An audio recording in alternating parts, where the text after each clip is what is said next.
Hey, welcome everybody to Hope for Our Times. And let me tell you, we have an incredible program today. We're going to be talking about the end of the petrodollar, plus a few other things that you really need to hear about, including the Houthis and the Red Sea problem down there, Hezbollah to the north. But man, do we live in an amazing time. Please welcome our guest today, Britt Gillette. Britt, thank you for joining me. Thanks for having me, Tom. Britt, I look at this, and for me, I think I've been reading your articles for a long time on Rapture Ready and elsewhere. And you're so young. I'm thinking, how'd you get so smart? That's no fair. But it's just great having you on here. I always enjoy reading things that you write. You're on Substack now, which is just really growing exponentially. Congratulations on that. And thank you for joining me today.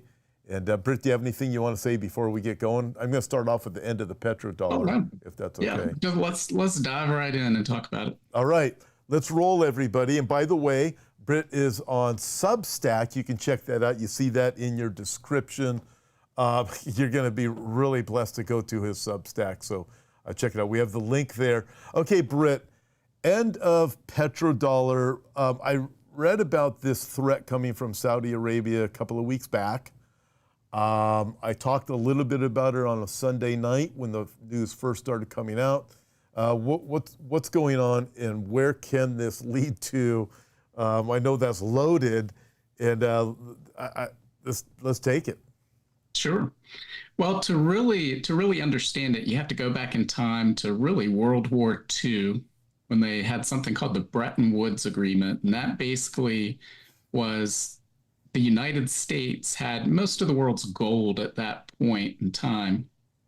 And they agreed to back up 40% of the dollar with gold, and it was convertible by other nations on demand. The dollar was convertible into gold. And other nations then link their currency's value to the US dollar, and that was the global monetary system from 1944 until 1971, when, following the Great Society programs and the war in Vietnam, the United States was just deficit spending, and they were getting a lot of requests for redemptions into gold for those dollars from a number of countries, most prominently France. And Nixon closed the gold window, meaning he severed the convertibility of the US dollar to gold. That meant that the global monetary system at that time completely changed. We went from really a gold standard in the United States to a fiat currency, which means exactly what it says. Its value is derived from the government just claiming that it has value and people believing in that.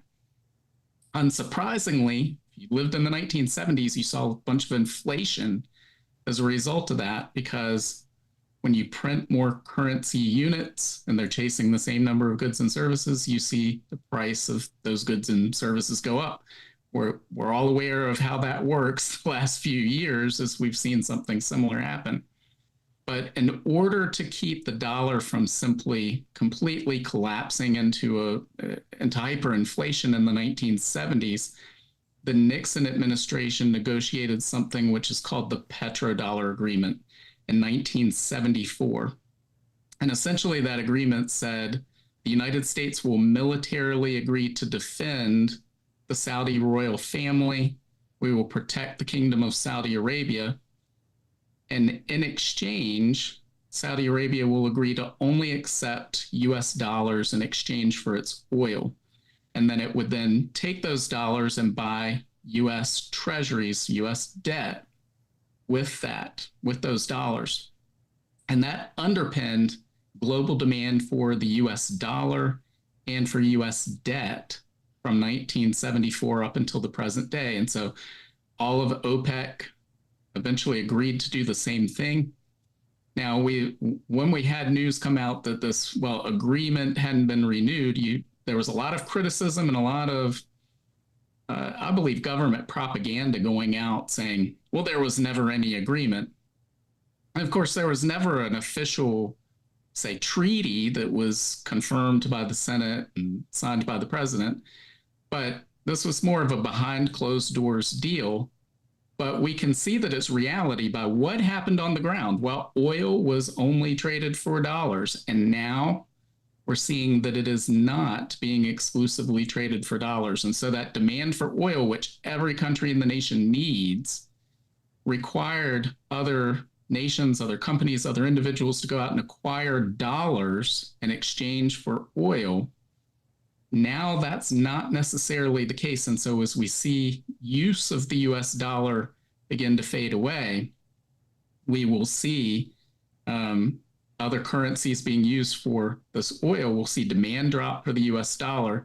And that means those dollars come back to the United States and drive inflation, because as there's less demand, but the same supply, you're going to see the purchasing power of the dollar is going to decline significantly. Wow. Man, so we look at this and think, okay, this will change the dynamics, however, of the whole globe, because if it affects the United States, if it has too much of a negative effect on the United States, it will also affect China, from what I understand. I mean, there's no nation that would be really immune to that, correct? Right. This has global repercussions. Every person on the planet will be affected by this, because there's other dynamics that take place. Again, that demand for U.S. debt is also going to wane. We're already seeing this when you look at central banks and what they hold as reserve currencies. We're seeing gold, just I believe a month or so ago, overtook the euro as the most widely held reserve currency or reserve asset, and it's chasing the dollar. And so as other nations look at, especially our debt, again, as the purchasing power of the dollar begins to decline, then that means that investors will demand a higher interest rate for holding long-term U.S. debt.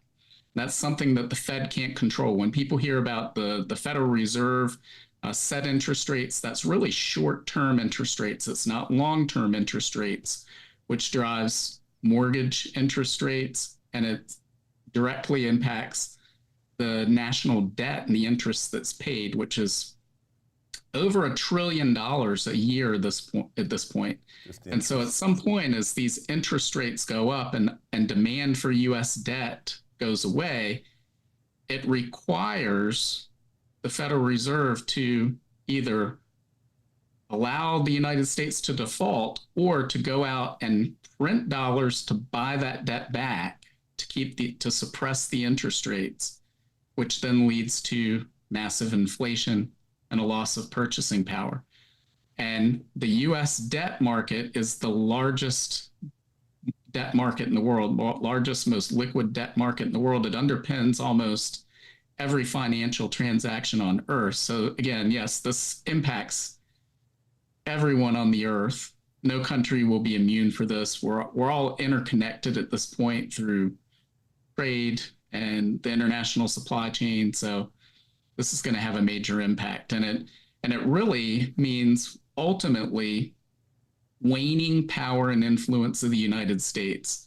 The United States, on this current trajectory, the United States it won't necessarily cease to exist in the same way that, say, the British Empire didn't cease to exist, but it broke apart, its power waned, its influence waned. The United Kingdom still exists today. You can still go to London today. You can still get a British pound today, but none of those things have the influence that they had 120 years ago. And we're going to see the same thing happen with the United States. Wow. Okay, I'm going to ask you two questions, maybe help walk all of our viewers and listeners through this. One of them, if you can put it into maybe some kind of illustration to help people understand how great just 1 trillion is, when you mentioned this is our debt per year right now, 1 trillion. That's an enormous number. And it's just, I don't think most people even can begin to comprehend how big that number is. The second one is, we have all this debt. Who are our biggest, who do we owe the most debt to? And how's that going to, I mean, that's another big problem. Who we owe money to, and the different entities that the debt, how it works out with our debtors, I guess. So first of all, trillion. How big is that number? I mean, I know how big it is, but it's hard to fathom it. Well, I mean, you think about it, it's what, 1,000 billion. Yeah. It's sort of incomprehensible. I don't know if you have a better illustration using time and how many seconds Yeah. a dollar would take or anything like that. So, well, I did have one. I remember calculating it out a long time ago. I wish I had the numbers in front of me. But if you took like a million seconds ago and you went back in time, you find out a million seconds is only, I think it's only like a week and a half or something like that, or a month and a half. I can't remember exactly what it was, right? You go back a billion seconds, so that's times 1,000. So you go back, I don't remember how many years it is, but it's not, I don't know, is it like 10 years or something like that? I can't remember exactly what it is. Somebody will do the math for us and we'll get it.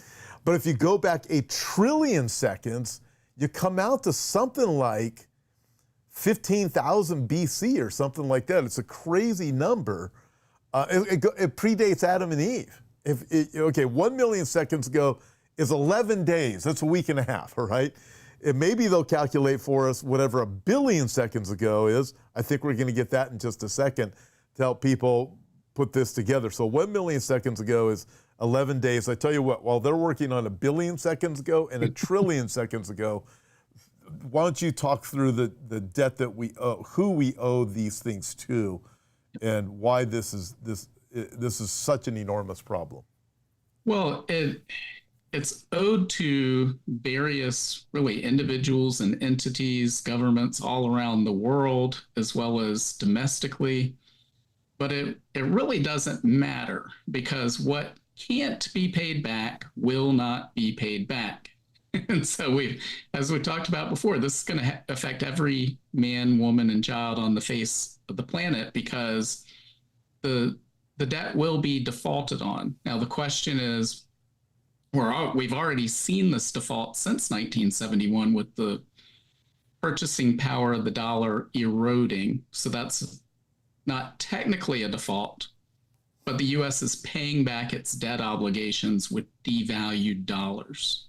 And we're going to continue to see that until eventually it simply falls apart and people lose faith in the dollar itself. And then what happens is what we have seen the past few years in Venezuela, where the streets are littered with paper currency and it's used to wrap presents or, make origami out of it. And so in the street, it's not used to actually purchase goods and services. And so we're going to see, we already are seeing a default on this debt, but eventually it just completely falls apart. And again, this comes back to the power and influence of the United States, because this fits hand in hand with what we're seeing in the Red Sea.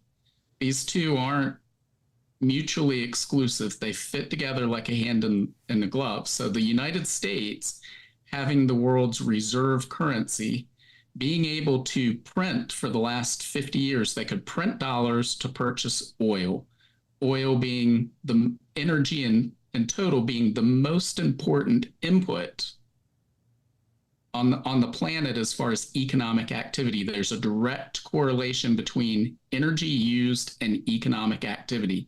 There's no poor countries on Earth that are using lots of energy, right? Or there's no countries on Earth that are rich that aren't using energy. There's a direct correlation. So our ability to print dollars for energy was a huge benefit, and that enabled us, and has enabled us, to create a military that projects power around the globe.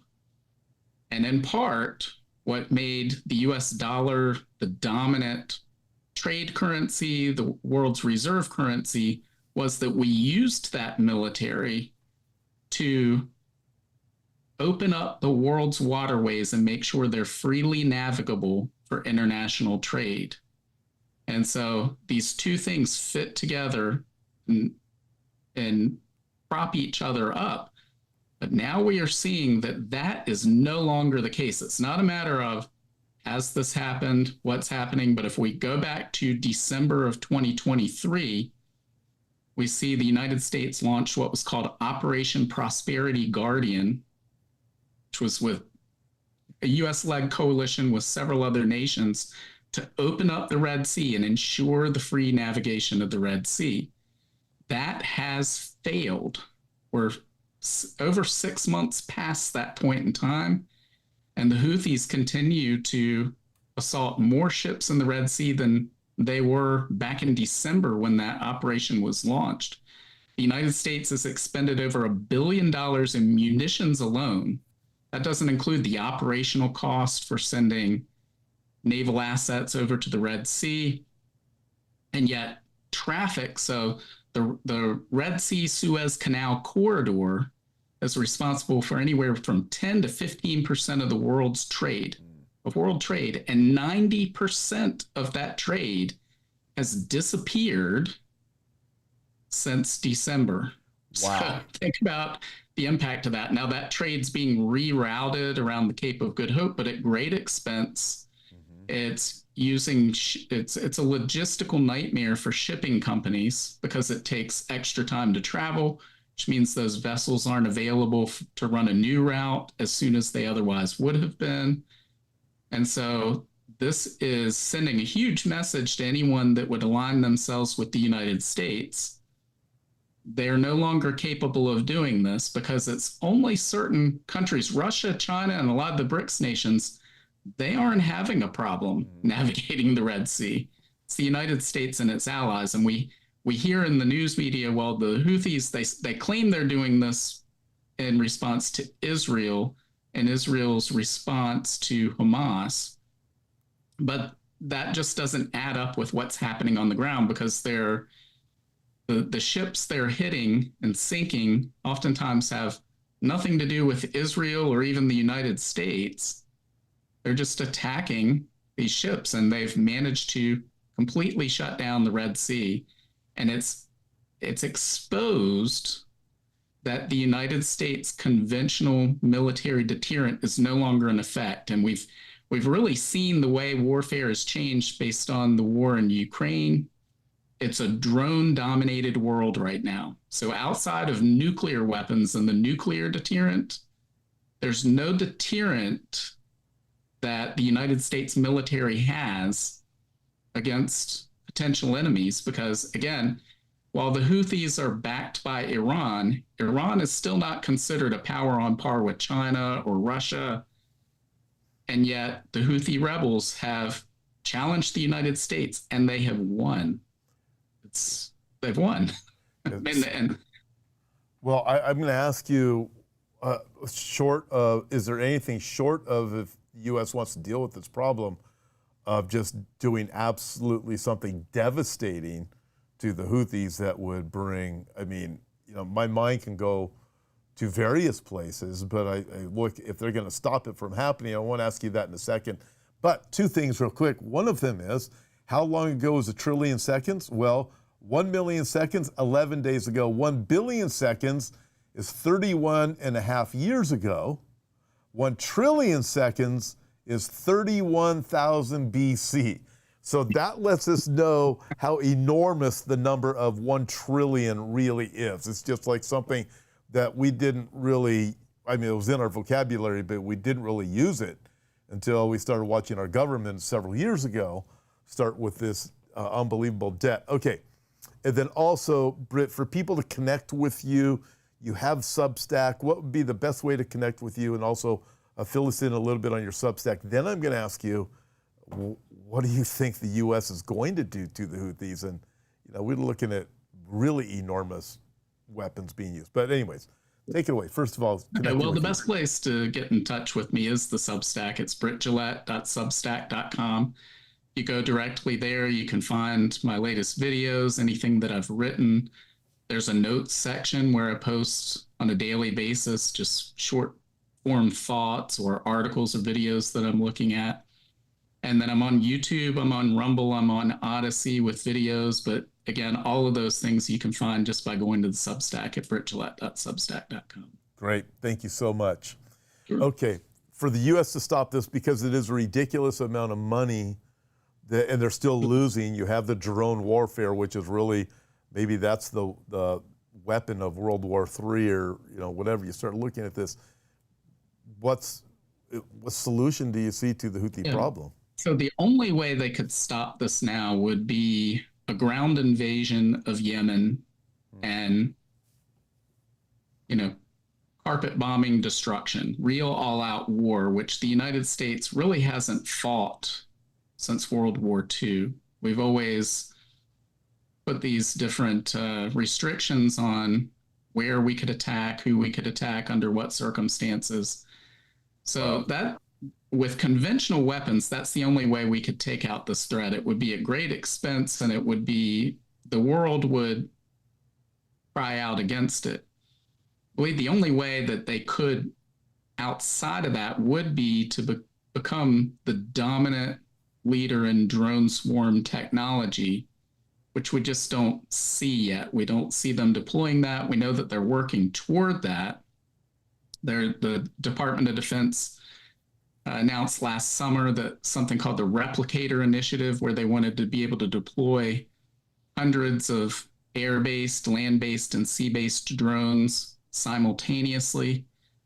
But again, that's a far cry, where the technological gap has not been filled by the United States. We've been slow to do that. Again, these other countries are, the nature of warfare now has changed, and it's not in favor of the types of assets that the United States military currently focuses on. So I don't know that there is a way for that to happen. Again, I pointed out to people, while I believe the Biden administration has shown weak leadership in the world, what's happening in the Red Sea isn't a result of a lack of decisiveness or a lack of leadership. It's simply that the United States Navy conventional forces are incapable of stopping these attacks, short of killing everybody in Yemen or, creating some sort of drone swarms that don't yet exist to take on these drones that are being used in the Red Sea. So, given that the U.S. Navy, the greatest Navy in the world, can't deal with this problem, I mean, what does this say to any other terror organization? What does it say to North Korea? What's it say to other very bad players? I mean, this is much bigger, I think, than any. We are hearing about this anywhere apart from programs like this. Right. Yeah. Well, it creates an extremely volatile and dangerous circumstance globally, because what's being done in the Red Sea could be done in the Persian Gulf. Iran sits upon the Strait of Hormuz, which is the narrowest part. It's where the Persian Gulf empties out into the rest of the world with shipping traffic. 40% of the world's exportable oil travels through that strait every single day. And Iran is more than capable of shutting that down if they wanted to. So they could do the same thing and say, well, we don't like the way Israel is acting. Till the world puts pressure on Israel to stop and gives in to our demands, we're going to shut the Strait of Hormuz, and you would see oil prices quadruple overnight. And then that would probably cause a major financial crisis, as all sorts of second order effects of that take place. But it puts us in a very dangerous situation. I mean, we also know the Houthis discussed, whether it's true or not, but back in March, they talked about having hypersonic missiles. We also know that they launched a cruise missile earlier in the year that was maybe second or 2 seconds away from hitting the USS Gravely and potentially sinking that. until it was taken out at the last second by the last line of defense by the Gravely. But if you see the Houthis sink a U.S. naval vessel, well, then what message does that send to the world? What happens to world financial markets when that happens? What happens to the dollar, U.S. debt? So all of these things are intertwined. And we could wake up one morning and find out that something like that has happened. And it would have massive repercussions all over the planet. Yeah, and what would, I mean, so the U.S., if that were to happen, would have to respond. I mean, if you don't respond, what's that message say? And then if you do respond, I mean, the potential for things escalating to a place that is completely out of control right now as almost anywhere you look on the globe is enormous. And this one is absolutely enormous because this is what the Houthis are doing. And I think it was back during the Obama administration where over with Iran, didn't they take over some U.S. ship and take hostage for a part-time some of the I think so. I want to say that happened at the beginning of the year as well. And that was in the Persian Gulf. Yeah. But a lot of these events have happened. And again, these things have taken place. We haven't seen a U.S. naval vessel sunk, but we've seen all sorts of shipping, cargo vessels and other vessels sunk in the Red Sea. And we've seen how they have directly attacked the U.S. Navy.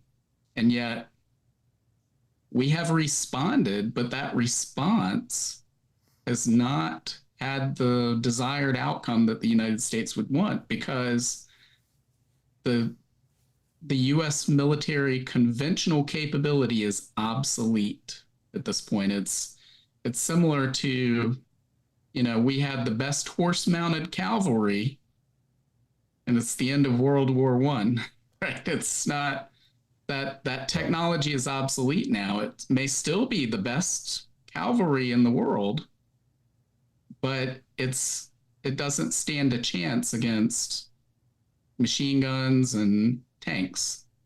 And so we're seeing the same thing play out on the battlefield here. We've seen it in Ukraine.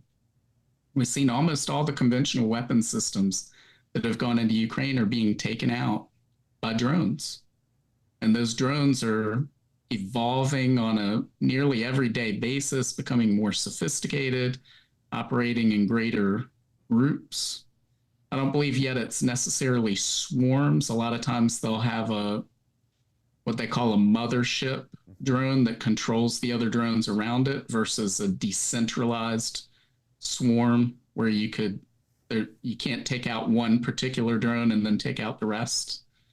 But we're seeing that coming. We're seeing more and more of this come out onto the battlefield, and conventional weapons are obsolete against that type of drone warfare. Wow. The things you're saying, biblically, we understand there's some geopolitical alignments that have to take place as we get closer and closer to the tribulation, and we have an understanding how things will be in the tribulation period. America, we're looking at things going, wow. I read a quote recently, I think it was Karl Marx who said it. It was something along the lines, if you want to destroy capitalism, you basically destroy the monetary system of that entity. So you look at it and go back to the first thing you were talking about with the challenge with money, what Saudi Arabia is threatening to do. You talk about the Red Sea. These things are all tied together. Do you think that I doubt the Houthis are there, have these drones going out thinking, hey, let's destroy the U.S. economy. That's our end game. However, my reading of the Bible, to me, I interpret as when it comes to a last days collapse of the economy, which will happen in the tribulation period, it seems to be purposeful in order for the powers that be at the top to be able to achieve the power they want. They basically make everybody else poor, and then they're able to seize. You just automatically seize things. People will give up their freedoms. They'll have to sell things off. They'll have to do all sorts of things in order to just survive and get by, or be willing to protect themselves. And it does give more and more power. The worse things get, the more power goes to those people who are at the top. And that's the way I see things going, regardless of what the Houthis' purpose in it is. Overall, this is going that way. Am I thinking right, you think? Yeah, I think so. I mean, we've seen that throughout within the Bible itself with Joseph and Pharaoh and the 7-year famine. Pharaoh had all that grain stored up because of what Joseph helped engineer and put into place, and that helped consolidate power in Egypt as all these neighboring nations came and traded everything they had in order to survive. And I think, clearly the Bible says in Revelation 6, we're going to get to that point. I believe that's during the tribulation period, but leading up to that, we can still see this movement of power and influence away from the U.S. dominated global financial system and away from a United States military that projects power all over the globe to a more bifurcated system with other nations sharing power with the United States. And I tend to believe that what the Houthis are doing, whether the people operating on the ground know it or not, I think this is a direct attack on the United States and the United States currency and the dollar's reserve status. I think it's coming through Iran and the other BRICS nations. And they're the Achilles heel of the United States is our financial system, and is that dollar is the world's reserve currency. If they can take that out, again, there's no projecting military power across the globe as the United States if we don't have the financial means to do that. And all of these things act together to take that capability out.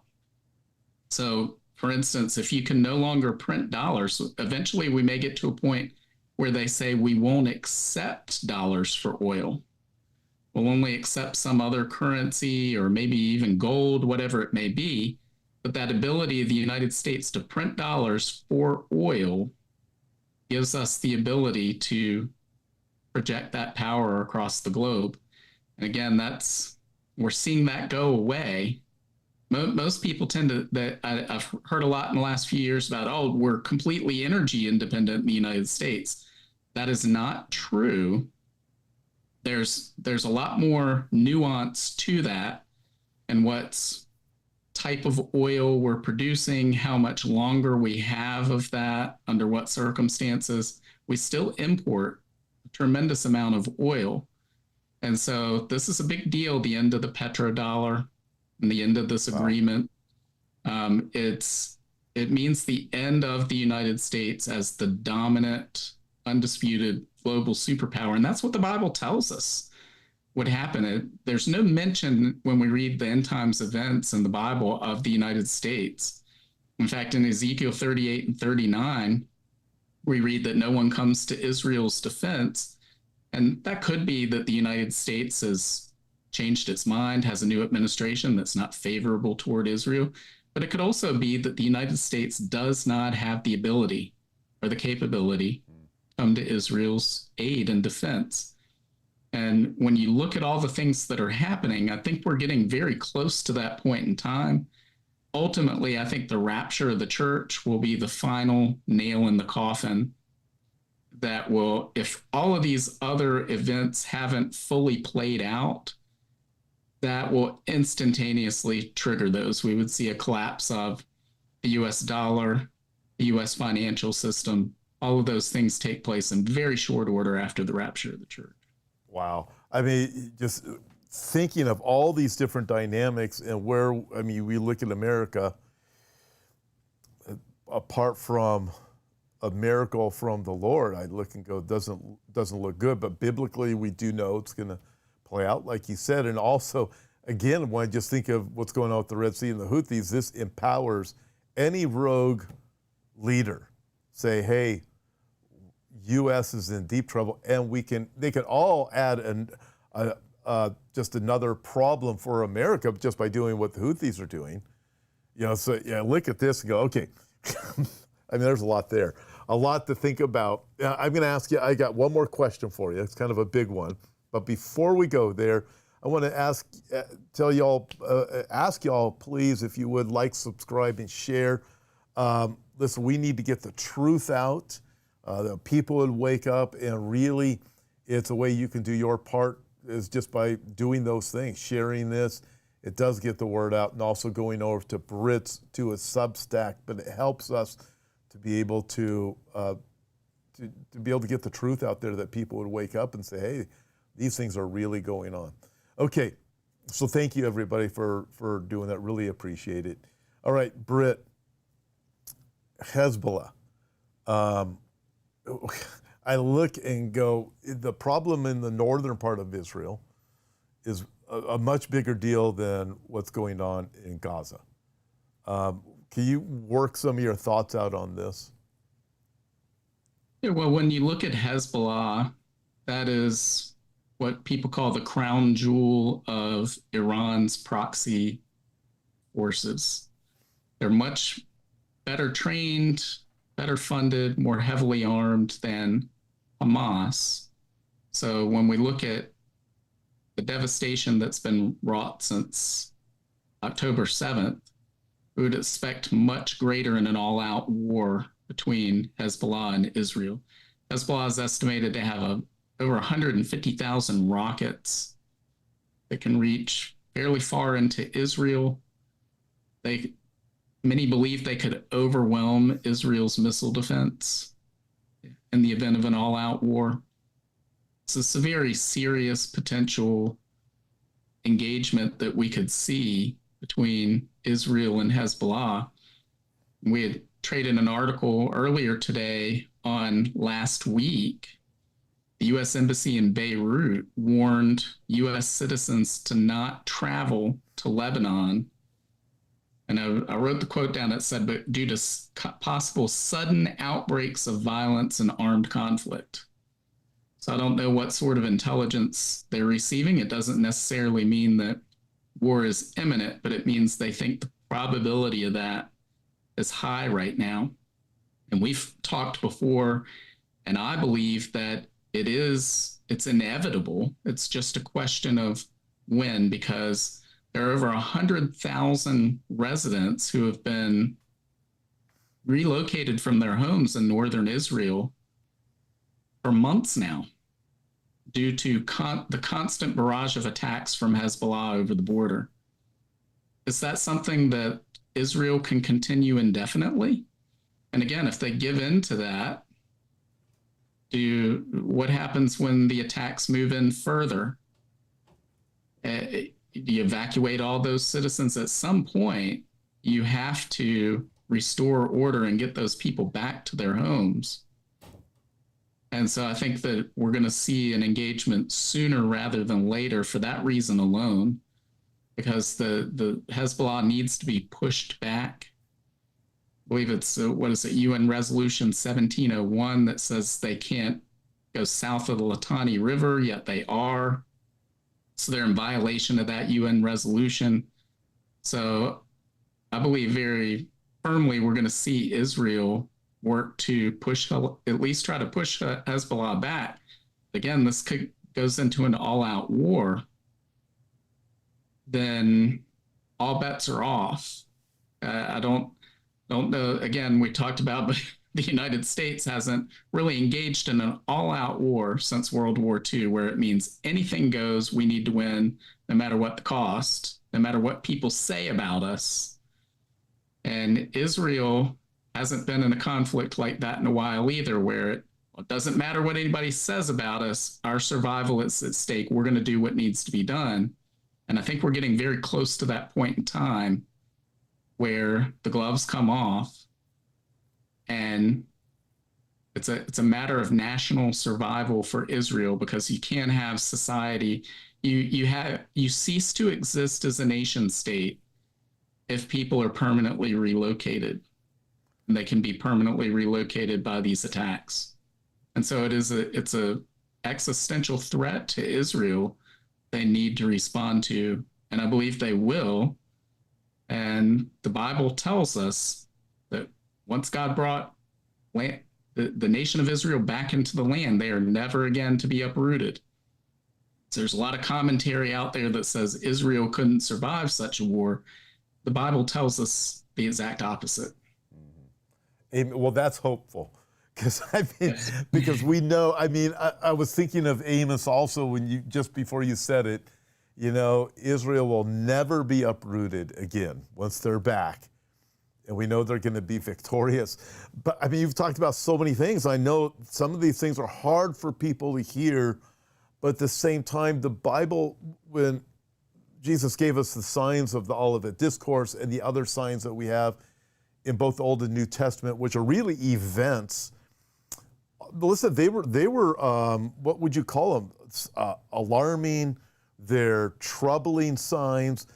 They're those things, but they point to the good news. They point to the great news that it doesn't end this way. Our hope is in Jesus, but we can see everything going the way that the Bible described they were going to go, which helps us to remember we've got to get the truth out there. And again, you can get the truth out there by sharing this with everybody. Really appreciate just by simply sharing this. But Britt, can you close this with some hope? Because you're a very hopeful person.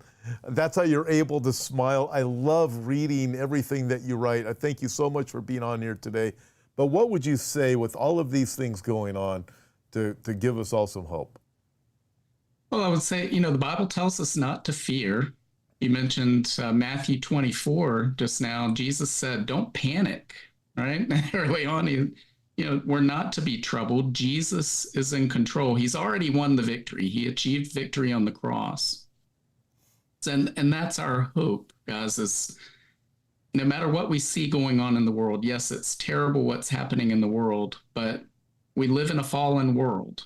We live in a world of sinners.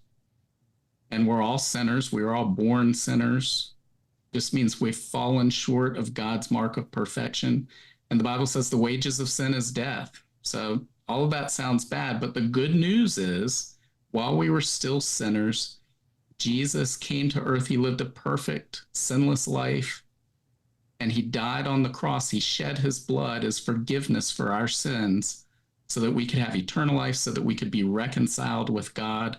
When God looks upon us, if you believe in Jesus, if you're a born-again believer, he sees his son, not the sinners that we are. So guys, that is the hope. Hope is in our eternal destination. It's not in this world. This is a fallen world, but the good news, the hope is that all of this points to, all of these events we're seeing, they're labor pains, they're birth pains, and Jesus told us that would mark the time before his return and the establishment of his kingdom. That means Jesus is coming back, and Jesus is going to physically come to this earth and rule and reign. And that there's no better news than that. All of the things that the world, the secular world, says they want, freedom and liberty and justice and an end to death and sorrow and crying and pain, all of that can be had through Jesus Christ. All we have to do is turn to him. That's the good news. He's in control. Doesn't matter what we do. We can't affect the outcome of these events, but he can. He's already won the victory. And that's the good news. Amen. And hold on to that. Look up, lift up your head, because our redemption draws near. Thank you, Britt, so much for joining me today, taking time away from your family and everything else you have going on. Really, really appreciate it. Always appreciate everything you do. I love the things that you write. They're encouragement for me, and very good, just outstanding. So make sure you check out Britt at a Substack. You guys can see that link in the description. And thank you, everybody, for joining us, and looking forward to seeing you next time. And again, keep looking up, because Jesus is coming. God bless you, everybody.